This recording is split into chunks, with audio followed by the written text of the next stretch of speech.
Logos are so much more than a visual image. They comprise carefully selected and honed elements, colours, words and symbols, and these are combined into one effective design.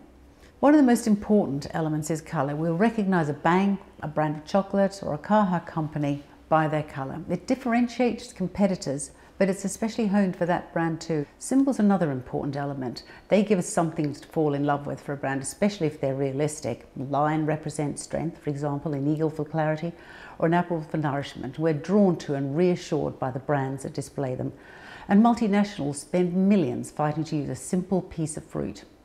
And if I take a bite out of an apple, there's no doubt what it is.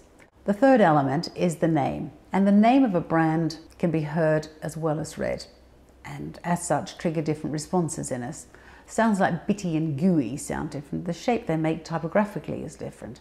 And every single letter in the word carries its own value inherent in its sound and its shape. We get a triangle with A, a circle with O, and so on. And students in an experiment were given sets of identical papers with an F or an A at the top. Those with the F did worse than those with the A. And modern typography gives designers an infinite opportunity to stretch and manipulate letters so they look strong and bold or confident or frivolous. They might promise us fun or clarity. A logo is not simply a combination of selected elements into a nice design. Each piece, usually backed by extensive and expensive research, will be thoroughly detailed to meet the brand objectives.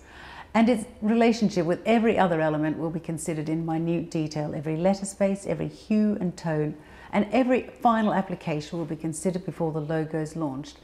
Subconsciously, we all want to succeed, and the brands give us attainable means to ensure that we're satisfied. When we display the logo, we display that to the world.